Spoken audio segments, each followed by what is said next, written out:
लेकिन उनका सबसे बड़ा बयान यह था कि अगर बांग्लादेश ने अपना रवैया नहीं बदला तो भारत जानता है कि उसे कैसे जवाब देना है। हाशिमारा में खड़े 40 फाइटर जेट्स और सिर्फ 2 राफेल बांग्लादेश में अंधेरा करने के लिए काफी हैं। तो कोई कंपैरिजन नहीं है मोहम्मद यूनुस और नरेंद्र मोदी का। कंपैरिजन जो लोग करते हैं मुझे बड़ी हंसी आती है, मैं कभी क्या है वो तो, और फिर वो तो कुछ अरसे के लिए। तो ये है सिचुएशन। तो मैं ये समझती हूँ कि जो हालात हैं ये हालात कुछ देर के लिए हैं, जब तक कि बांग्लादेश को ये नहीं पता चल जाता कि उनकी इकोनॉमी ने डिपेंड करना है किसके ऊपर। उन्होंने अपने पाँव पर खड़े रहना है। और दूसरा ये कि या तो फिर डिस्टेबलाइज एक बहुत ही बुरे तरीके से बांग्लादेश होगा, इतने ही बुरे तरीके से, या फिर देखिए फिर वो लोग कहेंगे कि देखो पाकिस्तान ने बदला ले लिया, इन्होंने ये अलग हुए थे ना तो कैसा डिस्टेबलाइज हुआ, देखो सत्यानाश हो गया इसका, और ना इधर का रहा ना उधर का रहा, ये तो बदला ले लिया उन्होंने। जो टूटा था ना, ये अलग हुआ था, तो देखो कैसा बदला लिया है कि किसी तरफ कभी नहीं रहने दी। इस तरह की बातें भी हो रही हैं और हो सकती हैं आगे चल के, अभी भी हो रही है। तो वो कहते हैं ना कि क्या क्या कहां तक सुनोगे, कहां तक सुनाएं, हजारों हैं शिकवे, आगे पता नहीं क्या। इसका मतलब ये है, जो मैं कहना चाह रही हूँ वो ये है कि इकोनॉमिकली बांग्लादेश को डिपेंड इंडिया पर ही करना पड़ेगा। ये बात आप याद रखिएगा।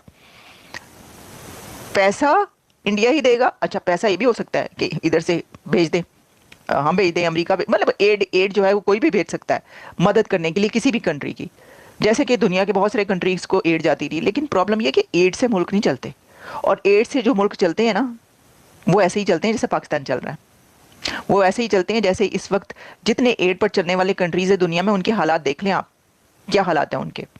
तो इस सिचुएशन में क्या बांग्लादेश चाहता है कि वो एड पर पड़े। अच्छा, एक और बात कि जो ये हालात हैं कोई कंपैरिजन नहीं है। आप सोचें, अच्छा मोहम्मद यूनुस को बहुत नाम लिया जाता है, वो उनके बड़े मतलब नोबेल लॉरिएट और बहुत पढ़े लिखे सब कुछ, लेकिन एज ए लीडर तो मोदी का मुकाबला नहीं है ना, मोदी का स्टेटस तो है ही नहीं। तो क्या हुआ? मैं नहीं चाहता मेरे देश में कोई बाहर से लोग आए विदाउट परमिशन। मैं नहीं चाहता इलीगल इमिग्रेशन हो यहाँ पे। ये लोग वो हैं जो अपने घरों में जब बाजार के लिए निकलते हैं ना, या पिक्चर देखने के लिए, मॉल के लिए, अपने घर में 3-3 ताले लगाते हैं और नेबर को बोलते हैं ध्यान रखना हम 3 घंटे में वापस आ रहे हैं। खुद अपने घर में किसी को नहीं आने देंगे। खुद अपने घर में सीसीटीवी भी लगा रखा है, सब कुछ लगा रखा है, 3-3 ताले लगा रखे हैं, लेकिन देश भाड़ में जाए, देश के अंदर आ जाए करोड़ों के हिसाब से, कोई दिक्कत नहीं है। और फिर ये कहते हैं कि भाई आप इनके खिलाफ इसलिए हैं क्योंकि मुसलमान है। नहीं, हम इनके इसलिए खिलाफ हैं बिकॉज दे आर इलीगल। और वहां पर फारूक अब्दुल्ला कह रहा है इतनी सर्दी में हम कहां भेजेंगे। ओ भाई, आपने रजाई देनी है इनको, आपने रजाई देनी है इनको। ढाका में सर्दी नहीं है, डोंट वरी, ढाका में सर्दी नहीं है।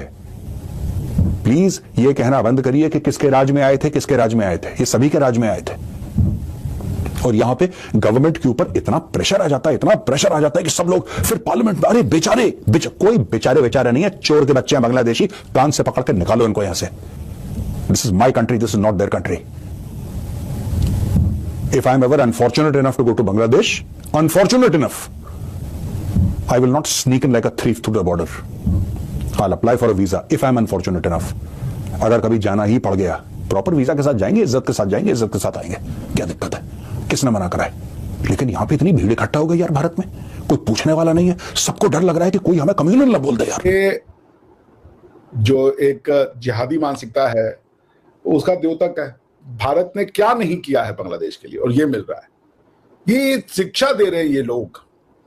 और बहुत ज्यादा बड़ी बड़ी बातें बोलने से हम ये कर देंगे, हम वो कर देंगे, और ऐसा कर लेंगे, वैसा कर लेंगे, होता कुछ नहीं है।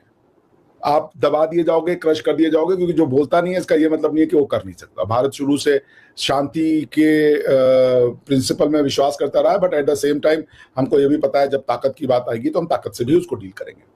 बांग्लादेश में जो हिंदुओं के साथ नरसंहार, जेनोसाइड हो रहा है और दुनिया उस पर साइलेंट है, वो बड़ी ही दुख की बात है। तो ये वही बंगाली हैं जिनको हमने अपना पेट काट के खाना खिलाया, जिनके लिए हमने लड़ाई लड़ी, और आज ये हमें आंखें दिखा रहे हैं। तो ठीक है, बहुत जल्दी समय इसका हिसाब पूरा कर देगा, बिकॉज मैं मानता हूं सत्यमेव जयते। जी सर, आप क्या समझते हैं कि अब बांग्लादेश और इंडिया के रिलेशंस में आप क्या इसका फ्यूचर देख रहे हैं? बांग्लादेश के साथ फ्यूचर तो देखिए टेम्पररी होते हैं, कोई भी चीज परमानेंट नहीं होती। जब उनका होश ठंडा होगा तो उनको समझ में आ जाएगा कि वो क्या बोल रहा है।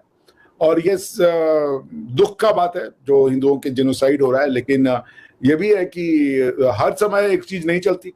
अभी वो थोड़ा उछाल पर है, कभी कभी हमारे साथ इंटरनेट की जो कॉन्ट्रैक्ट है उसको कैंसिल कर रहे हैं, कभी किसी चीज को कैंसिल कर रहे हैं। अभी बहुत ज्यादा उछाल पे भारत के अगेंस्ट में पैम्फलेट बांटे जा रहे हैं और ये सब चीजें हो रही हैं। तो दुख का है ये समय, लेकिन ठीक है, टेम्पररी है। 1 साल 1.5 साल चलेगा, जब खाने के पैसे नहीं आएंगे अपने आप सारी की सारी जो गर्माहट है वो ठंडी हो जाएगी। और हमको पता भी है कि दोस्तों, भारत को शायद राफेल जैसे उन्नत फाइटर जेट्स का इस्तेमाल करने की जरूरत ही ना पड़े। राफेल से भी छोटे या कहीं कम उन्नत फाइटर जेट्स ही बांग्लादेश के लिए पर्याप्त हैं। अगर भारत बांग्लादेश के खिलाफ राफेल का इस्तेमाल करता है तो ये उचित नहीं लगेगा। राफेल को चीन जैसी बड़ी चुनौतियों से निपटने के लिए खरीदा गया है, न कि बांग्लादेश जैसे देश के लिए। बांग्लादेश के खिलाफ भारत के पास कई विकल्प हैं। मिग, मिराज और 1990 के दशक में बने पुराने फाइटर जेट, ये सभी बांग्लादेश के लिए पर्याप्त हैं। नई और उन्नत तकनीक का उपयोग करने की कोई जरूरत नहीं है। अब दूसरी बात, भारत को बांग्लादेश को अनाज और अन्य कच्चे माल की आपूर्ति पर रोक लगानी चाहिए। गेहूं हो, चावल हो या अन्य रॉ मटेरियल्स, इन्हें भेजने की कोई जरूरत नहीं। लेकिन हाँ, पैकेज्ड फूड जैसे चिप्स, कुरकुरे और अन्य पैक खाने पीने की चीजों की आपूर्ति जारी रखी जा सकती है, क्योंकि इन चीजों का भारत को अच्छा मुनाफा मिलता है और बांग्लादेश इन्हें उच्च कीमत पर खरीदता है। तो कच्चे माल की सप्लाई रोकना और पैकेज्ड फूड पर फोकस करना, यह रणनीति होनी चाहिए। यह भारत के आर्थिक हित में भी रहेगा और बांग्लादेश पर दबाव भी बनाएगा। मिलते हैं अगले वीडियो में। जय हिंद।